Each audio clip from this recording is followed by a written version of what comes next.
starting. All attendees are in listen-only mode. Welcome to the Alertus webinar series. My name is Jamie Underwood, Director of Marketing Communications at Alertus Technologies. Today's session will cover best practices in the event of an active shooter. We have an excellent panel of emergency management experts from notable universities who will be discussing emergency preparedness best practices and protocols that are applicable for any organization or institution. We ask that you please hold all questions to the end of the webinar.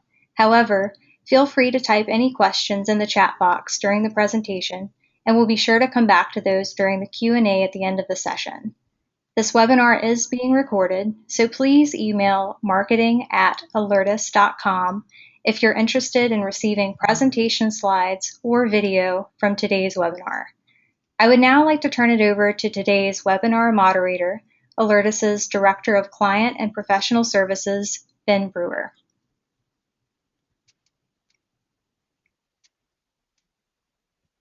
Thank you, Jamie, and good afternoon, ladies and gentlemen. Thank you for joining us for this afternoon's webinar. We're thrilled to have three emergency management professionals join us today to talk about best practices that they've come across and their experiences in developing their active shooter plans and how they nest their emergency notification systems within those plans. Our panelists today are Mr. Mark Bagby, who is the Director of Emergency Management at Washington University in St. Louis, Chief Frank Zebedis, the Chief of Police down at Winthrop University in South Carolina, and Mr. Robert Williams, the Emergency Manager for California State University, San Marcos. And with that, I'd like to go ahead and get started with our first panelist, Mr. Mark Bagby. Mark is the Director of Emergency Management for Washington University in St. Louis. He is also an adjunct faculty member teaching emergency management at St. Louis University and is an instructor for FEMA. Mark serves on the board of directors of the Campus Safety, Health, and Environmental Management Association and is a member of its Emergency Management Committee.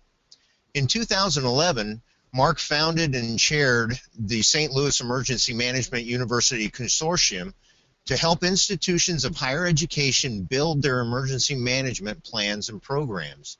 In 2012, he was asked to serve on a national task force to develop guidelines, resources, and procedures for institutions of higher education to deal with bomb threats and campus evacuation. Mark also speaks nationally on emergency notification systems, emergency communications, and emergency planning. Ladies and gentlemen, Mark Bagby.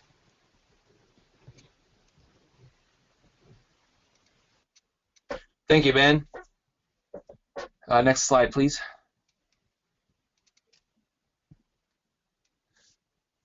So today we're talking about shooters on campus and active shootings. What we do at WashU in St. Louis is we modified the Department of Homeland Security and FBI's Run, Hide, Fight training to include a report component, as we need to make sure we know about the problem so that we can go in action, sending in our law enforcement, contacting other area law enforcement to respond, activating our alert system to warn our campus community as required by the Higher Education Opportunity Act. What we do on campus is offer 1-hour trainings throughout the year to employees and students that is put on in coordination between my office, our on-campus police department, and our medical school protective services. So we've got basically 2 officers and myself that put that training on. We also decided to create a 6-minute video that summarizes the training for those that can't commit to a 1-hour training.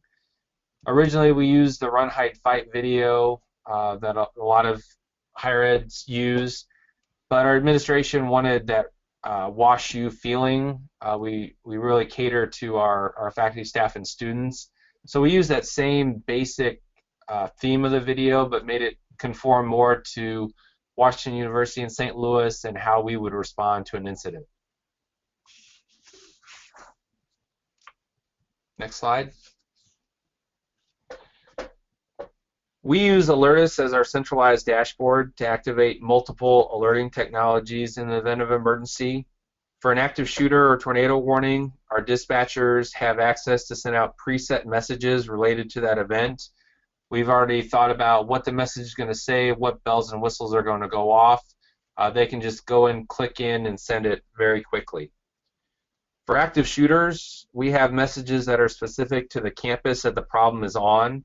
As the introduction slide stated, we've got 6 campuses here in the St. Louis region, so it's important to make sure we get the right message to the right location if it only involves one campus. Once we have better information on the buildings that the shooter's in, we can send follow-up or more detailed information to those devices. Each emergency is different, so it may only affect one of our campus, so we use the profiles in Alertus to set up different alerting methodologies. In short, we actively alert through multiple channels the population or the affected campus, and then passively alert the rest of the university campus. Now this slide shows the Alertus dashboard kind of in the middle, and then the puzzle pieces are some of the systems that we have in place that are tied to that we can activate from that central dashboard. We have we have Alertus desktop pop-ups, Alertus beacons, text-to-speech devices tied to voice-over fire alarm systems, building public address, and Whalen outdoor warning sirens. We utilize cable TV override. It takes over the full screen with a 3-minute timer and then shuts off.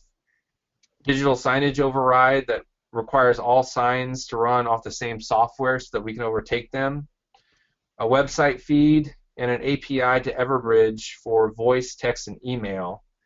And a lot of people always forget that you also have the power of voice. Once you can alert somebody in a room, in a building, if they can go ahead and alert other people, then that's a powerful tool that people forget about.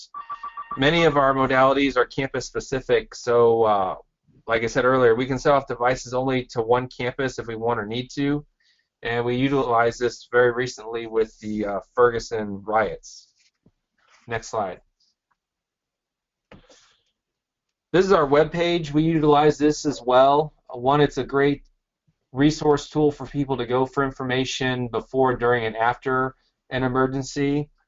But we also use an RSS feed to the website. So if you see the green bar there on your screen that says no emergency, if we set off the system, that green bar is replaced with a red bar and then posts the message that went out across beacons, desktop pop-ups, text messages, etc. Next slide.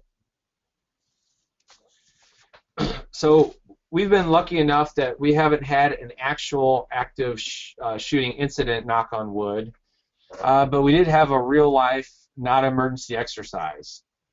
On February 20th, 2013, we had a false alarm.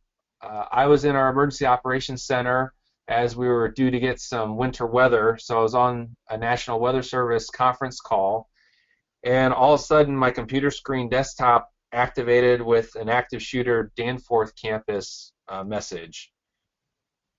I'm not going to lie, for about 3 seconds I thought somebody was playing a prank on me at first, but then I quickly came to my senses and logged into the system and saw that it was one of the dispatchers on duty that sent out the message. I ran next door where our dispatch center is located, and the dispatcher was all frazzled. She said, "It was me, it's an accident, it's not real." So I quickly ran back to the computer and canceled the alert and issued an all clear. But that whole process, from getting information, canceling it, sending it all clear, that was a solid 3 minutes. So I already knew that the message definitely went out and people were likely responding to that. What happened was the dispatcher was doing her normal duties of dispatching, watching the fire alarm, etc., and we require dispatchers to recertify multiple times through the year on how to use the system. Well, we have a dummy system through Adobe Connect that looks and feels like you're in the system, but it's a training module, so you can't actually send out a message. Because she was doing multiple tasks and they have the live system up in the background, she got confused and disoriented while she was doing multiple tasks and got into the live system after taking a phone call and launched the message "Shooter on Campus" live instead of in the training system. So that was a definitely lesson learned. We had created a training system to prevent this, but we hadn't thought about the dispatchers and other people doing multiple tasks at the same time as doing the training or doing a recertification. So the lesson learned from that is now all dispatchers and other people recertifying have to go to a different room, and they can't be doing any other duties when they do the recertification or the initial training. Next slide. Another thing that we learned from this incident, like I said, it turned out to be a non-emergency, and we kind of treated it as a training exercise that gave us valuable feedback. On the left side of the screen is what the old message was. Potential threat to safety exists on the Danforth campus. Go to a secure location and remain there until further notice, etc. We had some faculty, staff, and students that found that confusing. They thought, I need to go to the basement because it's a tornado warning, or I need to do this, I need to do that. So we formed a group of students, faculty, and staff to think about the message and come up with what would be a better message for people to understand. And the message on the right is what we use now. A person with a weapon has been reported on whatever the afflicted campus is. Go to a place that you feel safe and remain there until further notice. Then from that, we also started our Run, Hide, Fight, Report training program, which we go over the different training steps of Run, Hide, Fight, and Report.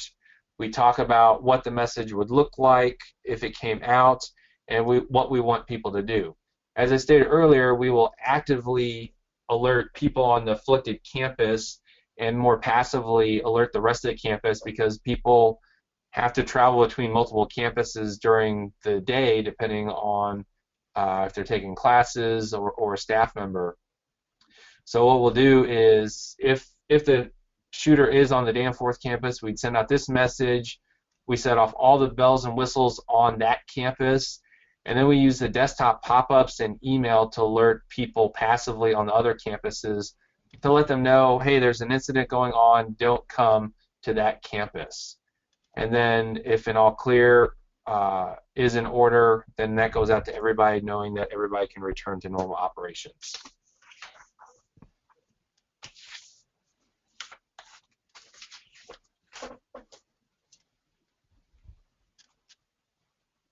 All right. Well, thank you, Mark. Next, I'd like to introduce Frank Zebedis. Frank is the Chief of Police at Winthrop University. Since becoming Chief of Police at Winthrop, Frank graduated from the FBI's National Academy in Quantico, Virginia, and served as both President and Vice President of the South Carolina Campus Law Enforcement Association. He is the immediate past chair of the International Association of Campus Law Enforcement Administrators Domestic Preparedness Committee. Frank has also served on the Advisory Council for the Campus Safety Journal and has given several presentations on campus safety. In December of 2005, Frank was selected by the International Association of Campus Law Enforcement Administrators as an instructor to travel the country and present a 3-day Homeland Security funded course on the Incident Command System, or ICS. Frank has since been deemed a subject matter expert on critical incident response and has assisted in developing 4 classes that are now being funded through Homeland Security and FEMA and taught around the country on critical incidents and response. In June of 2013, Frank was awarded a presidential award from the International Association of Campus Law Enforcement Administrators for his work in developing and teaching critical response courses, and was appointed the association's Southeast Regional Director. In April of 2014, Frank was promoted to Assistant Vice President of Student Life and Chief of Police. Ladies and gentlemen, Chief Frank Zebedis. Good afternoon. Thank you, Ben. I'm I'm going to kind of take a little different perspective here from what you've just heard. I'm going to kind of deal more along the lines of the operational standpoint from what we do here at Winthrop University. A lot of similarities. Obviously, we have a multi-tiered notification system, which includes your text messaging, your cell phone notification, the Alertus system that we have. That includes your beacon notification, your desktop, your digital signage, and then as Mark talked about the voice concept, we actually have Alertus monitors responsible for each building that they are in to help get that word out in the event we do activate our notification system. And then we also have an emergency app that is available to our students, faculty, staff, and parents that they can download on smartphones. And we utilize that as well as another tier of our notification system. But along with the notification system that we have, it's important to have that educational concept or that educational piece or component that we use. And that piece, what you're looking at here is a slide from that entire presentation, and it kind of talks about what we expect or what we are asking you to do in the event you are involved in an active shooter incident and how you can survive until law enforcement gets there. There's so much training out there today for law enforcement officers and what they are supposed to do when they respond to an active shooter. Here at Winthrop University, all of our officers, we are a state institution, and all of our officers are sworn officers. They're all armed, so they have the ability to arrest and do what they need to do. So we focus a lot on training on what they're going to have to do in the event that we have an active shooter on campus.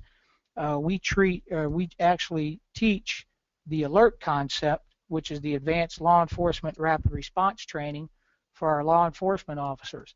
That is also taught county-wide, and so everybody in the county is on the same page when it comes to responding.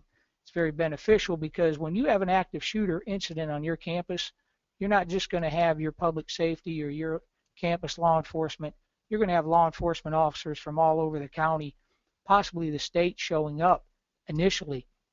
And you're going to find out at the end, in the event you do have one, it's going to require all that manpower. So we educate our law enforcement officers on what they need to do in order to respond. But we also make sure we're educating those people that are in those rooms waiting for us to get there. And part of that education is we explain to them what the university's priority is during that incident. As you see on the slide before you, university, of course, we're going to notify the police. We want to protect lives. We have something called a critical incident management team, which I'm sure most of you have. And this is made up of all disciplines across the campus. We will come together. This is kind of like the brain trust that when an event is happening, we will not focus on the event because that's what law enforcement and your emergency responders are there for. We are going to focus on the university and what is important for the university. What do we have to do with the university? What kind of decisions need to be made? What kind of information needs to be put out? This is not something that the management team is going to be managing the incident. And then, of course, it's important that the university provide the follow-up and support to the community after the incident. And, you know, in a major event, there's going to be a lot of fallout that's going to occur. Psychological issues, mental issues. There's going to be a lot of things that we're going to have to do in the recovery concept. It's very important that the university does a very good job to make sure that those people impacted are taken care of. After all, we are a business. It's important that we keep our enrollments up and we keep our kids coming. And we keep continuing to recruit students to our university. And a lot of that's going to be important on not only how we manage the event and respond to the event, but what we do in the following part after the event. So that's very important. The other thing that we think is important, if you would change slides, is to explain to the individuals what's going to happen when law enforcement gets there. What are we going to do when we respond? What are they going to encounter? What are they going to see? because they're in the middle of all of this, and it's important that they have some kind of education on what they're going to see in the event something like this happens. And we explain to them what the main objective is for law enforcement, and that is to neutralize the suspect as soon as possible. And we talk to them and educate them in this presentation that we provide, and we explain to them what a contact team is, what a rescue team is, what should you do in the event you have contact with the contact team. Why are they going to walk over you? Why are they going to push you off to the side and head towards the shooter? We feel it's important that they understand this, so in the event that they experience it, they've got a better understanding. They can cooperate. We as law enforcement responding can get their cooperation and take down the threat as quickly as we possibly can. And then, of course, you see some of the other things that law enforcement is going to do there on the slide. Obviously, protect lives, provide the safety of the officers, containment, and then assist in return to normalcy. And I think sometimes people get lost in that, in returning the campus to normalcy. Can you ever return to campus to normalcy after an event of this magnitude? I don't know. It's going to take a long time. But law enforcement can play a big role because perception is a big, big thing. And once we start getting those people that are on our campus to feel safe again, they're going to be more apt to come to school, return to school, and stay in school. So I think we as law enforcement can help that. Now, how do we get these people to understand what we want them to do? After we explain what the university's priorities are, what law enforcement's going to do, we kind of get into what we expect them to do. Next slide. And this is the concept that we're teaching here at Winthrop University. It's very similar to the concept that Mark talked about, the run, hide, fight report concept, but we use different terms. And we educate, first of all, to get out. And if you can get out safely, do it. Now, I know there's been a lot of discussion across the country on whether or not we should encourage people to leave a safe environment, but at the time, is that environment safe? It might not be, or it may be for a split second, and then things change very, very quickly. So we encourage our students, faculty, staff, visitors to get out if they can do it safely. We spoke with our administration about this. This is the concept that they wanted to implement, so that is what we've done. So we encourage them to get out safely if they can, and once they get out, we ask them to call campus police or 911. Next slide. If in the event they can't get out, we ask them to hide out. And then we go into details and explain to them what hiding out means and giving them some information, some education on how to hide out, how to keep yourself from being detected from the suspect or suspects that might be in creating mayhem within the institution or in that building. Again, like I said, it parallels with the run, hide, fight. The first part of the run would be equivalent to our get out. The second part of the run, hide, fight, hide is our hideout. The next slide that we'll talk about here, next slide, is if in the event you can't get out and you have to hide out, you want to keep the perpetrator out. You want to keep them out of the classroom. You want to keep them out of the room that you're in. How do we do that? And we go over this with them. We explain to them how to do this. And we show them through the slide, give them some examples. We talk about some of the other things that could happen in the event of pulling fire alarms or evacuating rooms unless directed by emergency responders.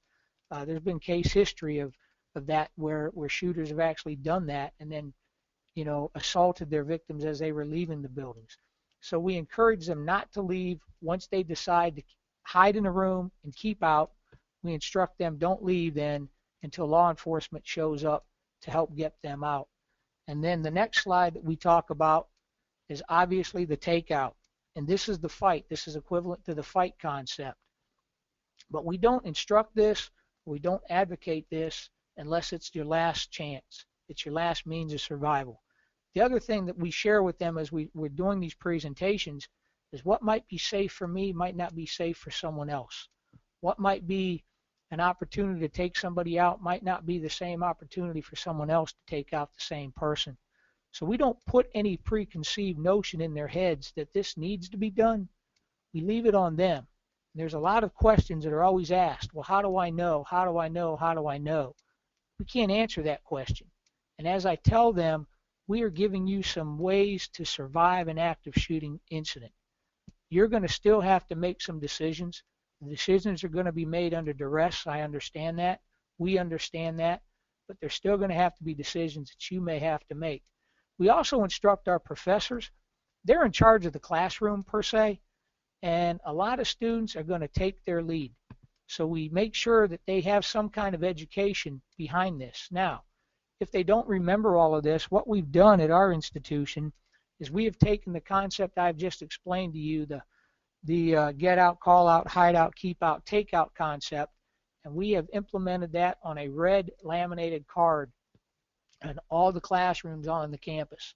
In the event this does take place, they've got a guide to go to and help them along in the event something like this does happen.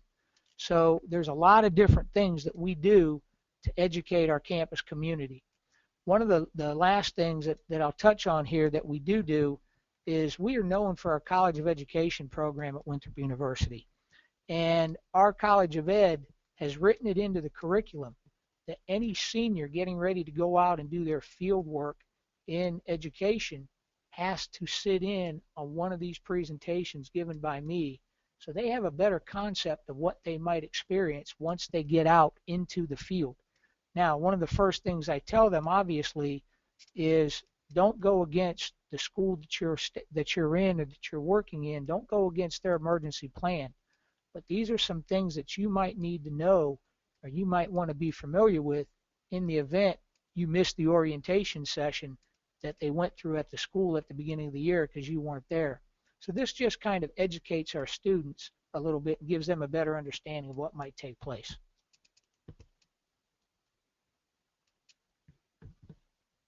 Thank you, Chief. Our next panelist is Mr. Robert Williams. Robert has worked with the California State University San Marcos for the past 18 years and has been involved in a variety of programs that have positively impacted the campus and surrounding community. Robert is currently serving as the campus emergency manager. In addition to his duties as emergency manager, Robert is also responsible for the campus continuity planning and oversees building access control and card access security. Since taking over as emergency manager, Robert has revamped an antiquated emergency alert system with a new, modern, and extremely flexible system that is able to meet the changing needs of a growing campus. He works closely with the campus community, establishing new training initiatives that are focused on building a stronger state of readiness for all types of disaster, hazards, and emergencies. Ladies and gentlemen, Mr. Robert Williams. Thank you. Like you said, I'm Robert Williams. We work here in Cal State San Marcos. We're a suburban campus of about 13,000, as you can see on the slide. We have about 20 buildings on campus and a couple of buildings right off the edge of the campus, so about 22 buildings in total. I took over as emergency manager here about 2.5 years ago, and one of my first things was to sort of take an inventory of our equipment and our gear and our emergency notification system that was very antiquated. So one of my first functions was, I'm going to give you a little background history here first, but one of the first functions was to get that up to speed. So I started working with Alertus, and we came up with a multi-function system that does, next slide please, that does our whole system, and I'll talk about this a little bit. It falls under, like he said, it's the dashboard is Alertus, and it does all the functions underneath this. And you'll notice the little emergency button here. I'll talk about that in a minute too. It'll notify our campus outdoor speakers, our desktop alert, digital signage. It'll lock down the campus. All of our campuses, or a majority of our campuses, is on card access, and we can lock it down from our system. We do have a lot of our classrooms that are still on key access, but a lot of the exterior of the buildings and some of the interior of the buildings are on card access. Our Kellogg library has a public address system inside, and it'll notify that. Mir 3 does our email, text, and phone. It'll send the message to Mir 3, and then it does our campus phone systems. When I say our campus phone systems, all of our phones are equipped with intercoms. So when that message goes out, it takes over the phone and goes out over the intercom of the phone. So that sort of gives you an idea of what our notification system, as what it looks like. And then we'll talk about the one button. When I started putting this together, my chief said, one thing I'd like is a one-button concept, that the dispatcher pushes that button and everything happens, and then they can get back to doing what they need to do during an active shooter situation. So that's why we got this emergency button in dispatch. During any active shooter situation, we push that button. Next slide. And you'll see back in August, we actually had to push the button. Is this possible gunman on campus? That probably should be possible active umbrella incident on campus, because the incident turned out to be instead of a gunman, a gentleman with an umbrella. But you can see by the surveillance picture here, he got off the elevator, was holding the umbrella, but he had an additional umbrella under his arm, tucked under his arm, and it looked like it could have been a weapon. We had someone call dispatch, report that information. We sent officers out to try to locate the subject. And I can go down the timeline here. At 8:47, the possible gunman on campus was reported. 8:48, officers were on scene, unable to locate. 8:53, after unable to locate, chief made the decision to go ahead and lock down the campus. So it was about 5 or 6 minutes there that we were looking for the subject, trying to locate, couldn't locate. He locked down the campus, pushed the button, locked down the campus. First alert went out to the campus. Our first alert is a pre-cam message. When you push that button, it's a I call it pre-can, but pre-designated message that says lockdown, shelter in place where you're at, further information to come. One of the biggest lessons that I've learned over the years that I've been working with emergency management, some of the after-action reports I've read, is the campus communities and the community didn't get enough information timely. They were in lockdown places for long periods of time without information. So we tried to make that a priority, that we got information out as we knew it or as quickly as we could. So at 8:53, the notice went out. At 9:10, we sent out suspect description, which we've gone back and forth on whether we should have sent suspect description, or if we should have just kept that information to ourselves. We sent the suspect information, which turned out to be a plus for us, and I'll talk about that in just a second. At 9:17, we sent out a message to try to keep people calm, remain locked down, and then at 9:34, we sent out the message for the all clear. The suspect was located and no weapons were found. The suspect, I'm having trouble with that one this morning. The suspect description went out as tall, jeans, black shirt, bald. And we can imagine when the guy in our IT department got that message and started reading it going, uh-oh, that could be me. He called us and actually let us know that he thought it was him. So we had him come out. And you'll see the slide on the slide that the first picture here was in a classroom, and when the first alert went out, someone took a picture of it. The second slide there with the gunman, the SWAT teams with the gun, is our campus officers and the SWAT teams that responded. And I'm going to talk about the response here in a minute too, so you can get some lessons learned on that one. And the guns that they have pointed are at the actual subject. They brought him out of the building, checked him, went and checked his office. Everything was clear. They found the umbrella. He showed them the umbrella. Everything was good. The bottom picture here is the mutual aid response that we got. And about the first 15 minutes after the mutual aid went out, we probably had about 40 officers from different agencies around the campus respond.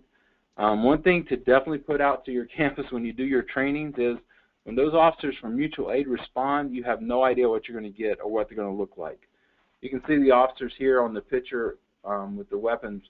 He's in camouflage shorts. That was one of our SWAT officers, and the other two guys behind him were actually on another investigative team with our San Diego County sheriffs. So they came on campus looking like this. So when we talk about this trainings that officers are going to what to expect from the officers, you need to put that in your training, that they may not look the same as your officers every day on the campus. So you need to be aware of that.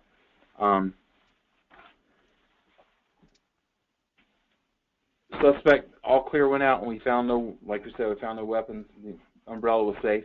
But some of the considerations and lessons learned that we went through. To back up just a minute, this is probably a great desktop or training tool for us.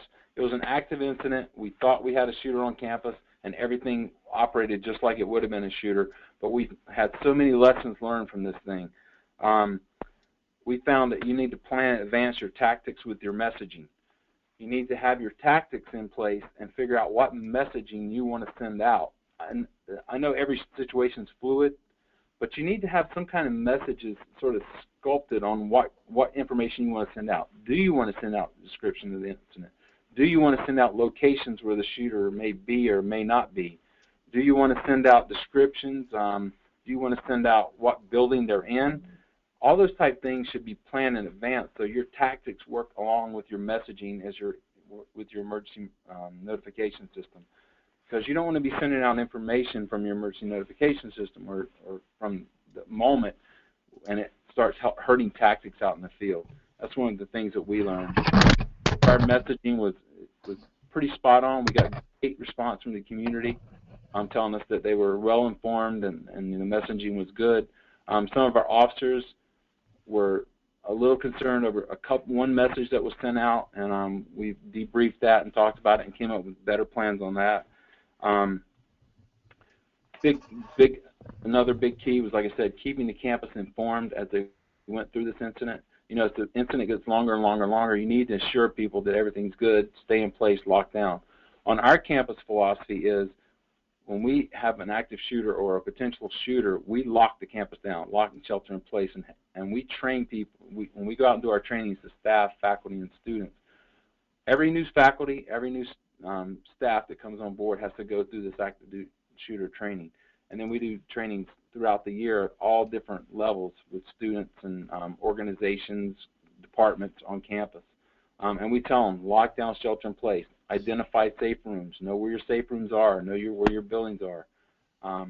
Listen to your warning signs. If you're hearing active fire, you may need to get out. If you're not hearing active fire or commotion, the best thing to do is to lock down and shelter in place and wait till you're told, informed to clear the room, or officers come in and clear the room. All these things are things that we do in our training, but we got to really watch them and go into practice when this went through.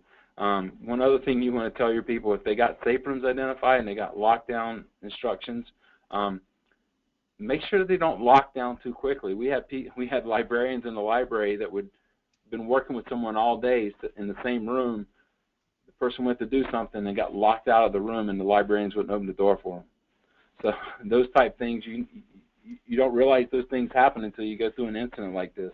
So just be aware of that, and when you go through your training, tell them to use a little more, use a little common sense and flexibility as far as locking down and sheltering in place. I talked about the mutual aid officers, about 40 officers in about 15 minutes, and like Chief said, you get those people, you got to know what to do with them and what not to do with them. Media, big thing, PIO, you got to work real closely with your PIO, because typically your PIO is going to be locked down during an active shooter incident along with you. So you either need to get on the phone with that PIO and direct all the media to that PIO and feed the PIO some information so they have something, because if not, what I found, the media was jumping on the website, finding my direct numbers and cell phone numbers and calling me as the emergency manager of the campus directly during the incident. And I would just direct them right back to the PIO, because I was keeping her informed of everything that was going on with the campus as me and Chief worked through this. Training is a huge thing. Training your faculty and staff and getting your upper management on board to get this training out to your faculty, staff, and students is huge. We found out that all the training that we've put in over the last 2.5 years for active shooter really paid off during this incident. We had so many compliments of people saying we knew where to go, what to do, we knew exactly what was going on, you kept us well informed.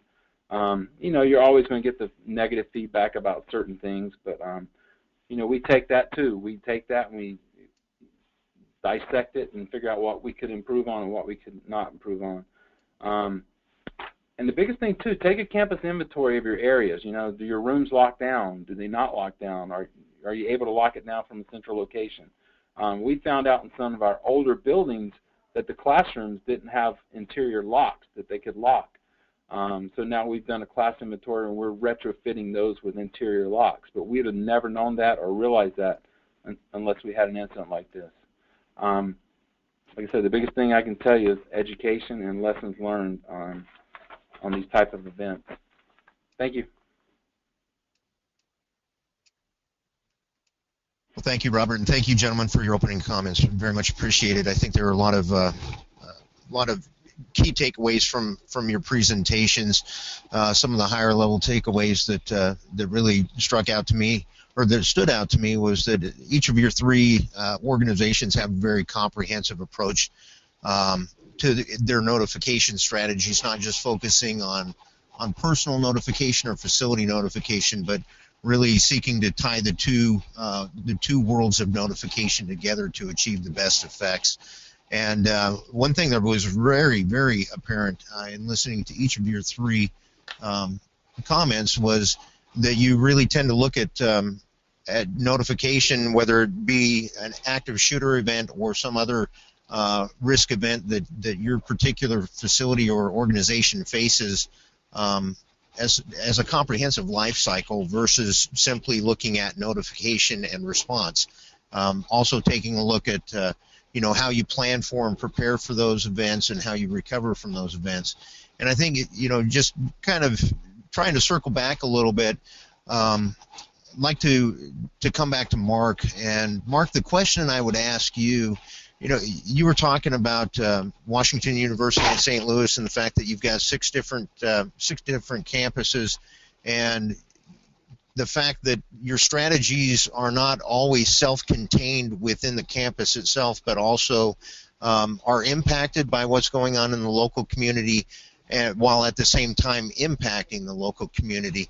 So with that in mind, I'd ask you, if you had any recommendations for those that are listening in today on how how you all have gone about fostering synergies between your active shooter plans and your other response plans, and how as you've worked through those processes, how you've worked with other local community organizations to try to achieve synergies and alleviate any conflicts.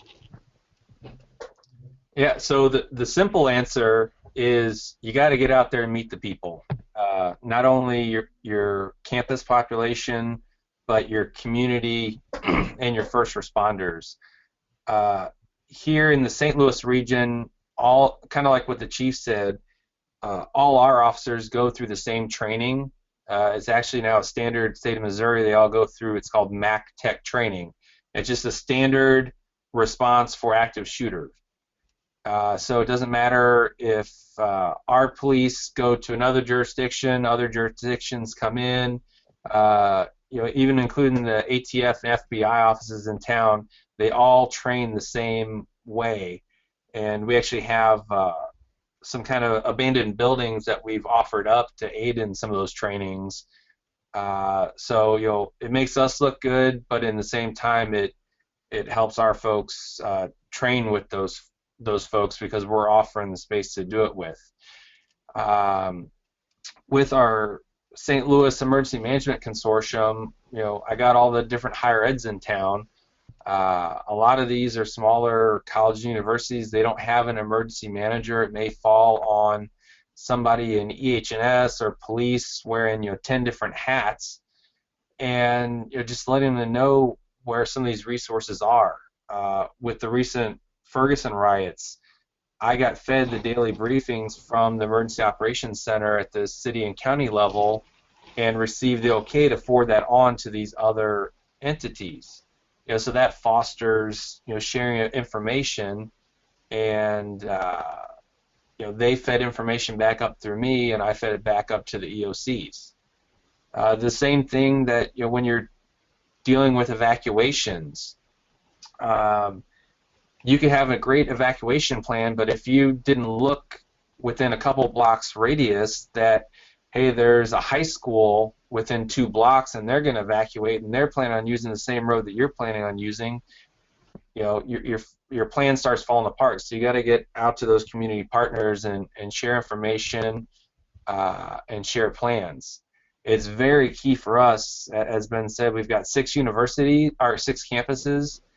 Those 6 campuses dissect across 9 different municipalities.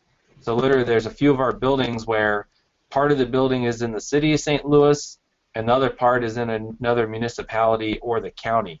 So, there again, forming those bonds and relationships are key, just in day-to-day, even for a fire alarm. Great. Thanks, Mark.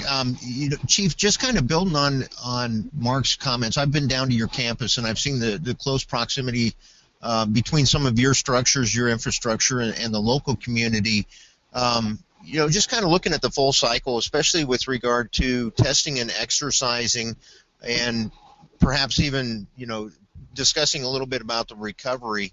How do you go about training, testing your system, training your intended recipients as well as your operators, ensuring that teamwork with the local community, not only in, hey, this is what we're going to send out and this is what we expect you to do in response, but as you move beyond the notification and response phases into recovery, how do you assure that that teamwork and kind of a unity of effort?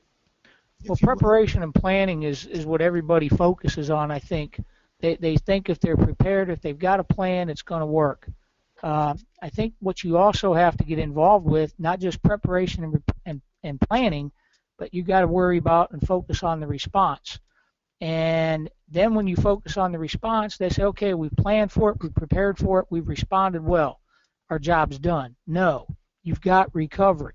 Recovery should start back when you start planning and preparing. When you start sitting down at the table, like Mark said, you reach out to these people and you bring these people to the table, they need to be involved with your plan. They need to be involved with your response. They need to be involved with your recovery. If you have an incident of this magnitude, critical incident, not just an active shooter, but any kind of critical incident that may impact your campus, you more than likely are not going to be able to handle it yourself. So you've got to know your resources. You've got to know your capabilities. And you can't be afraid to say, look, my limitations are X, Y, and Z. I need help. And you have to reach out to those people and get that help. And that starts with the preparation, the planning, the response, and the recovery all comes together. Then you want to focus on your training. Well, how do you train these people? Well, everybody has to be on the same sheet of music. So we have to train everybody together, and everybody needs to know what we're going to do.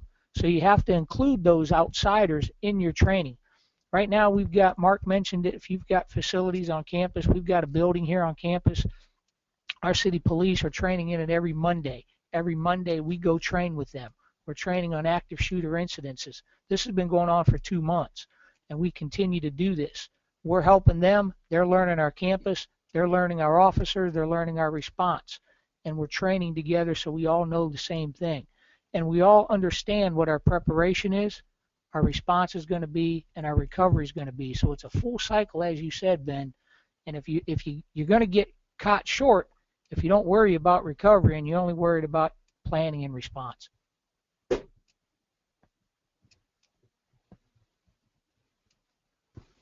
Thanks, Chief. Robert, I'd like to ask you real quick. We all, those of us that have been involved in business continuity planning efforts and emergency operations planning efforts, we all know that we have to bring folks from different disciplines from across the organization together and try to work toward that common endpoint and achieve buy-in. And in your 18 years with the university, do you have any recommendations that you would share with those in attendance on how to best go about fostering that key stakeholder buy-in as you go through the process? Well, like I said, we're lucky here. Our upper administration gets it. Having the buy-in for training is important. You got to train your people, train the people on campus. But I always joke here at our campus that, especially when we're putting in our new emergency notification system and we do things that have to spend money, my fallback to the chief and to the president and vice president are, how big a check you want to write later. You can write me a check now, or you can write an even bigger one later if we don't do these things. So I sort of joke about that, but it's actually true. If you're not doing those things and putting those things in place that are going to keep your campus safe, and you have an incident and something goes south, you're going to be writing a pretty big check later. So, for me, getting the buy-in has been pretty simple. but you've got to sell that upper administration and let it work its way down. You got to get everyone on board from the upper side up, vice presidents, deans, president, and let them know that this is an important piece, and you've got to get them on board with it. Well, thank you, Robert. Jamie, I'd like to go ahead and kick it back over to you to see if we have any questions from the audience. Thanks, Ben. We have a lot of great questions that have already come in. Please continue to submit those, and we'll get to those, allowing time. If we're not able to get to all of the questions, we will follow up with individuals to answer those questions. So to get started, this first question is for Frank. Do you have a recommendation on how to, quote, get out in a school for the deaf with lots of children with multiple handicaps? Excellent question. That question's asked of me a lot.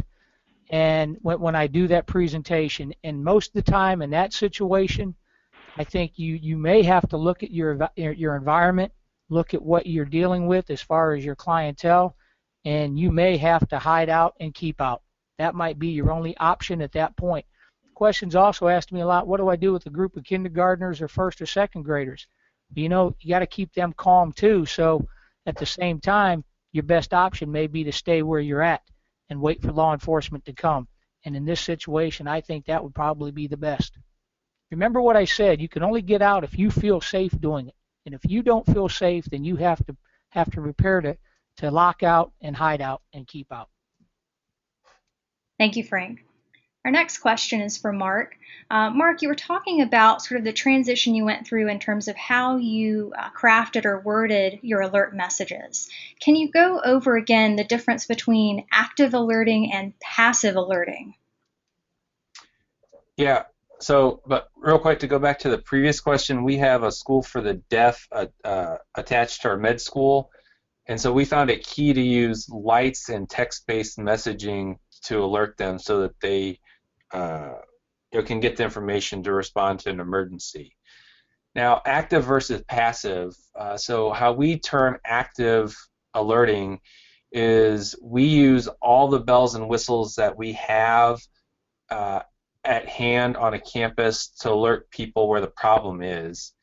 And then the more passive stuff is like email, the desktop pop-ups that, they're not that intrusive, they don't make a lot of noise, but they still more passively alert everybody at the university because we have so many people, students and employees that go between one or more campuses throughout the day.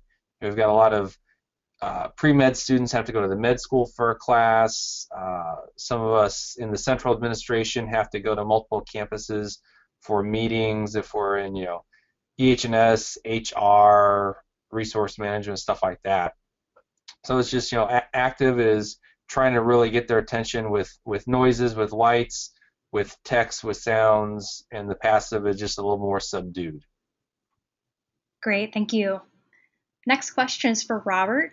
In talking about the one-button activation, was that sourced through Alertist, and does it activate the Alertist desktop alerts and the beacons, or is it an external system that was developed and integrated? We use it through the Alertist desktop, and we tied it into all of our pieces. We tied it to our outdoor speakers. We tied it to the desktop alert, obviously, the beacons, everything that you saw on that slide of mine. That one button push activates all of those. And it can actually send it out, like you said, to an RSS feed to our website and to Twitter. We don't usually use the Twitter feed because our PIO likes to have their person do all the Twitter stuff, but we have that capability if we wanted to. And that one button manages all those. They're all tied into that one function on our desktop. Excellent. Thank you. Our next question is for Frank. Frank, the question is, our corporate legal HR is hesitant to promote any training material that says go on the offensive as a last resort during an active shooter event. Our company experienced a loss as a result of Sandy Hook. How can I bridge the gap for our Rhode Island facility? Well, I think if you take a look at the video and the training that's out there nationally, they utilize that as a last resort only. And that's how I would advocate it, only as a last resort only. You may want to talk to some of your legal counsel and see what they say. And again, like I tell our students, we're not going to deviate away from the policies and procedures that are set up by the institution or the corporate office. But at the same time, I don't think it hurts to argue your point. Now, you may never get anybody to support what you're doing, but at the end of the day, I look at it this way: if I survive, then I've won, and my decision was the right decision. The other question you can ask, if I don't do nothing and I end up dying or I cause other people to die, go back to what I think Robert said it earlier, how much do you want to write down on the check? So, you're kind of between a rock and a hard place. Regardless of what you do, somebody's going to question you and second guess what you do. Thank you, Frank. Our next question is for Robert. In talking about the process that you all went through during the campus lockdown, had the suspect not come forward, were you prepared to do a search of the campus, and was there a discussion of whether or not to cancel classes on that day? Yes, and yes.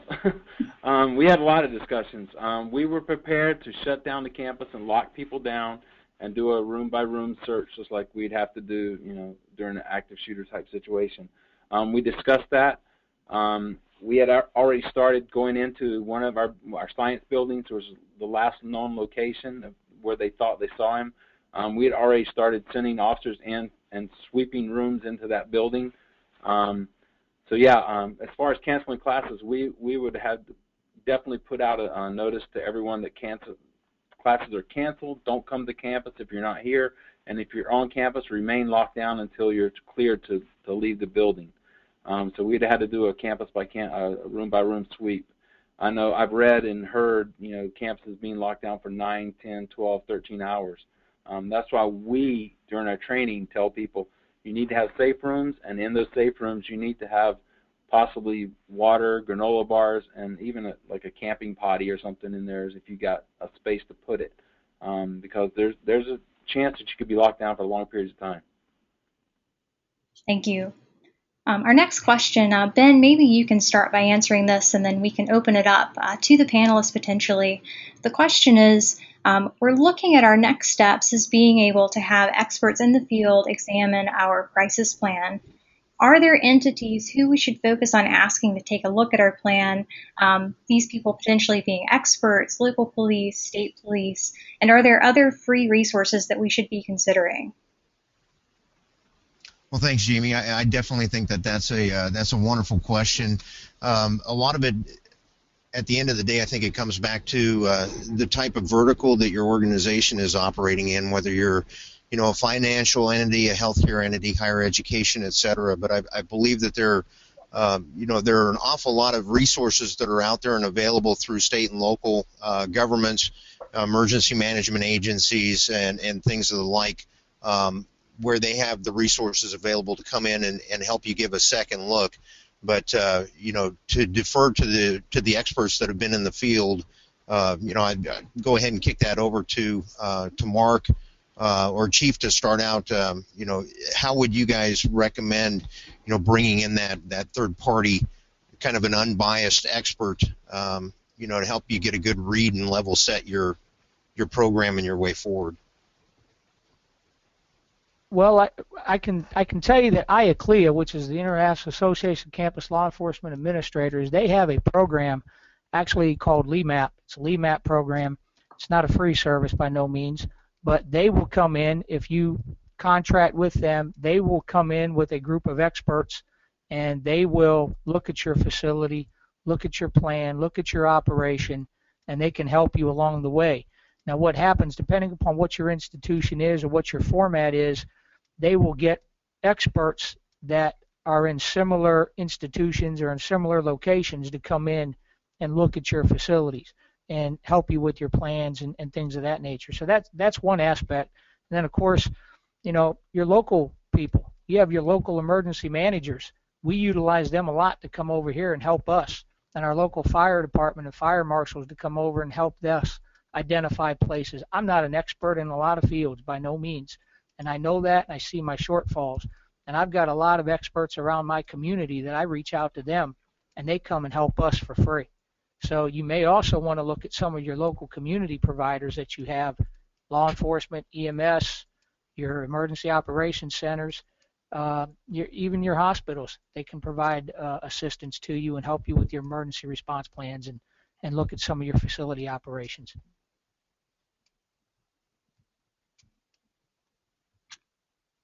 Excellent, thank you.